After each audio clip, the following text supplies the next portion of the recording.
Shalom, shalom peuple de Dieu.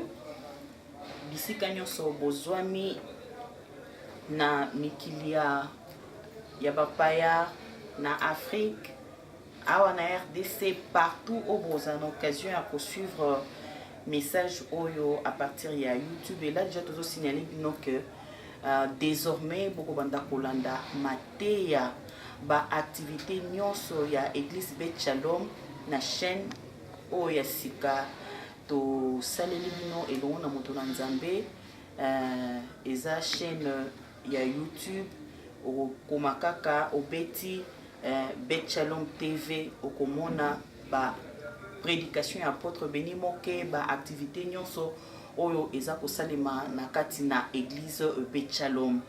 Lelo to zali boso na moto na nzambe azo kosala biso résumé kala mingi te bokolanda mateya ya dimanche lelo le 1er juillet 2018 na thème ya munene o déjà ezali ouverture ya marathon de prière ya 40 jours. Thème nango ezali voici le Seigneur Jésus. Nde yango akosala biso résumé bokolanda mateya boni a développer yango.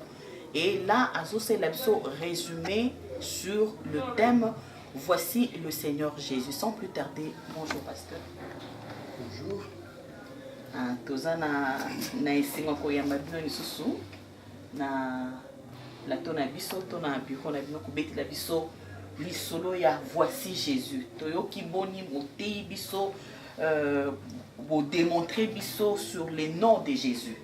Alors, ce qu'on conseille un peu résumé par rapport à prédication, il y a tel que pour qui n'a pas exploité le long culte. Bon, Nabanzi, na kati ya marathon na biso munene ya prière pendant 40 jours.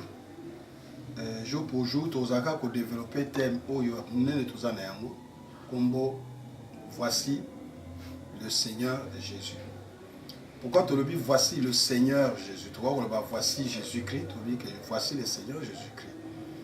Nous avons présenté Jésus tout simplement pendant 40 jours. Alors, l'introduction, tu vois qui dans le livre, il y a Luc, chapitre 1er, verset 39 à 45. Maintenant, on va parler de so, tu as 45. A dit, Élisabeth Azoloba, heureuse qui a cru, c'est celle qui a cru, parce que les choses qui lui ont été dites de la part du Seigneur auront leur accomplissement. Et Sengo, namotonani, namosinani andimi, pote makambo nzambe ayebisaki ye ekotikala kaka kokokisama. Alors to vanda ki mingi likolo ya Seigneur, parce que c'est ça notre grand thème. Le Seigneur qui accomplit toutes choses. Alors pourquoi tolobaki d'abord na kati ya verset on a kati ya partage oyo zali kambo ya Élisée bazokutana na Marie. Alors tango Marie apesa kimbote na Élisée na Elisabeth mwana na kati ya libumaninganaki pe ezalaki loko moko ya munene l'enfant était rempli du Saint-Esprit. Alors pour na basi mibale ko conclure ko loba ete esengo na mutu nani to mwasi nani to mobali nani mutu nyonso oyo makambo nzambe alobela ye makambo ayoka de la part ya nzambe ekoka kokokisa. Alors ayoki mutu ayokaka oyo ayoki de la part du Seigneur, pas n'importe qui. To ba souligner biso dite de la part du Seigneur. Alors to tellement qui mingi na Seigneur. Qui est le Seigneur? Le Seigneur, la définition c'est le maître, c'est la personne qui est bien placée, hautement placée. Et en esprit il y a diversité, plutôt que de Mwambango, la synthèse, dans l'esprit, il y a diversité à l'esprit. Diversité à l'esprit. Et tous ces esprits-là savent qu'au-dessus de nous tous, il n'y a qu'un seul esprit. L'esprit qui règne, c'est l'esprit du Seigneur. Le Seigneur, c'est Jésus-Christ. C'est lui le maître de tous les esprits. Et ça, il y a malam, et ça, l'esprit à ma bé, nous avons konzarabamo sur Jésus-Christ. Nakabola qui n'anda mon mibali. Tant que Dieu invisible dans la chair, la chair est invisible, Azaï régner comme étant Dieu esprit supérieur.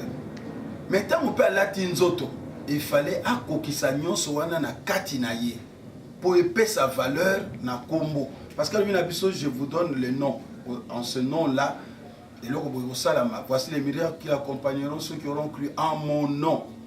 Pour comprendre les valeurs, il fallait bâtir un ajoute, une valeur ajoutée. Pour vimbisa komboana, pourtant on que la biso komboana et ça l'avait fait. Et il est Seigneur dans l'esprit, il est aussi Seigneur à le Seigneur dans sa chair. Et dans la chair, pour que Ekokanana qui Seigneur y a esprit, il fallait akufwa bakundaye assez quoi. Et toi akufi assez quoi, dès alors comme na yeko à l'opérationnel. Mais ce akufi et qu'à sécurité, ce nom-là n'aura pas de puissance, ne sera pas opérationnel. Le coup l'article qui sont déjà combo, il fallait les caneta parmi balé couper sa combo en valeur. C'est alors qu'il est mort, il est ressuscité. Philippiens lobby 2 lobby question akufi assez quoi. Balobi amati likolo ba pesa ki kombo koleka ba kombo nyonso souverainement élevé et il a reçu le nom au-dessus de tous les noms et c'est ça sa seigneurie. C'est ça la seigneurie Nzambe bisoto yebi oyaki na nzoto. Nzambe na tango Moïse azaki na nzoto te. Et ba yebaki kaka Nzambe ndenge wana oya biso ye na nzoto apesi biso kombo wana pe apesi yango valeur abeti yango cachet et tout celui qui reçoit Jésus marche avec ces noms-là. Un nom complet. Un nom qui ne manque de rien. Un nom au-dessus de tout nom. Un nom puissant. Yango to vandaki. Yango no baki que verset na biso zalaki important dans le sens que balobi heureuse celle qui a cru parce que les choses qui lui ont été dites de la part du Seigneur auront leur accomplissement. Voici l'expliqué bino position ya Seigneur. Maintenant, toute personne qui croit à ce Seigneur-là et que Nzamba loba makambo pona ye, ndengo vandi wana, ndenge poza wana, Nzamba sa loba likambo, c'est que le Seigneur a déjà dit. Personne ne peut changer ça. Pourquoi? Parce qu'il est le Seigneur au-dessus de tous les esprits. Oye blokaka makambu, oye memaka maladie, oye tiaka pauvreté, oye blokaka ba projet kokisamate, oye kangaka banzela ya vie ya bato, nyonso wana esprit esalaka misala wana nyonso. Soki Nzambe alobi, esprit wana fo etosa. Et oyo Nzambe aloba na yo, toi na ndoto, soit na vision, soit na prophétie, soit na koyoka loba na Nzambe, to na kotangisa yo verset songolo, si ça venait de la part de Dieu, sache qu'aucun esprit qui est en dessous de Jésus ne peut intercaler ça. Remarquez que tant même Jésus, non pardon, Daniel, à Kangamaki, la prière, 21 jours, il y a prière, mais blocage qui dans l'écolo, dans l'esprit, comme Daniel a fait sa réponse, mais il y avait l'intervention terrible, il y avait un ange. Donc Dieu est intervenu pour le là. Esprit supérieur ou tellement qui là.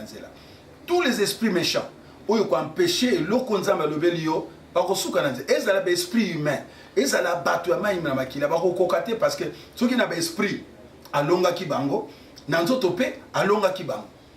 Donc, aucun esprit ne peut empêcher, aucun homme vivant comme ça, même à Zandoki, même à tes esprits, à Zali magicien, même à Zamoutabaloge, à Koki ko intercalité et l'okonzamba lobina, véritable enfant de Dieu.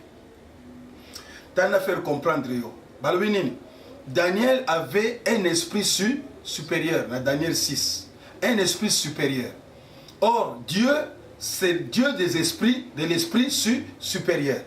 Donc, Daniel, le quoi un esprit supérieur, et l'eau comme mon côté, quoi, ça la Daniel, attends, boire qui a la boule à moto. Parce que l'esprit supérieur intervient pour Daniel, parce que Daniel aussi a son esprit supérieur. L'esprit supérieur qui était dans Daniel venait de la part de qui? De Dieu. Et comment Dieu peut laisser aux esprits du monde, l'esprit de Satan, de faire crever Daniel? Impossible. Impossible. Jésus a protégé Pierre. Pierre a quoi qu'au Zindate? Parce que Jésus était là, l'esprit supérieur, créateur des eaux, était là. Et yo koki ko zindate, koki ko bomamate na ba projet na yo, koki ko zala bloquer parce que tu as un esprit supérieur dans toi.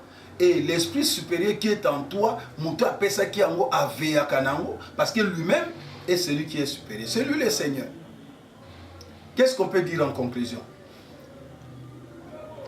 Elisabeth alobi esengo na mutu nyonso oyo andimela lokola yo mpe ozotala ngo ondimela yeba ke ozali mutu ya esengo mpo na nini parce que makambo nzambe aloba suka na suka esala nini ekokisama ekokokisama mpo na nini parce que mutu alobelaki yo azali esprit supérieur eloko eblokaka baaccomplissement ya bato ce sont des esprits qui sont dans Ephésiens 6 kuna ba puissance ba principauté ba domination ba prince des ténèbres ba les esprits méchants dans les lieux célestes tous ces esprits celui qui est au-dessus d'eux s'appelle Jésus-Christ et c'est Jésus habite en toi na ordonné yo otia bandali na mutu na yo que tu dois réussir lala na kimia lamuka na kimia tia confiance na mutu yo ndimela et mutu ndimela ako décevoir yo te longola kobanga na vie na yo biloko ebombama ekopesemela yo ata ba bloqué on pendant 10 ans ata ba lobi yo kobotaka te yo kozalaka boité je ne sais pas citer tout ça mais yeba que seulement l'esprit supérieur l'Adonai c'est lui qui règne oza di kola l'esprit nyoso pe créateur de l'esprit wana soka c'est à lobby balobani ça s'appelle oui ça s'appelle pas non et le oui s'accomplit Joseph alongwaki na boulot akena comme premier ministre yo pe osala traverser wana esika ozali atozana se akomema yo ti lotomo oye alobaki lokola za seigneur ekokokisama tika nzambe ya likolo apambola yo akokisa ba projet na yo longola kobanga na kati na yo ata bakotela ko na ndako ata azali mari de nuit azata zanani tika tango zoyoka ngai fin na yezala lelo le seigneur des esprits le dieu au-dessus de tous les esprits aza vainqueur na vie na yo okolala malamu oyo kana okozwa yango onzamba bongisa akopesa yo ciao que le Seigneur te bénisse oyo toyoki eza tellement mutuel le nom de Jésus toke susu kana makula Yesu nayebi ete bosepeli mpe bokobanda sikoyo kosepela po mateya ya boye bobanda kozongo mikolo nyonso à temps réel na chaîne na bino ya sika ya YouTube EP Shalom TV. À la prochaine.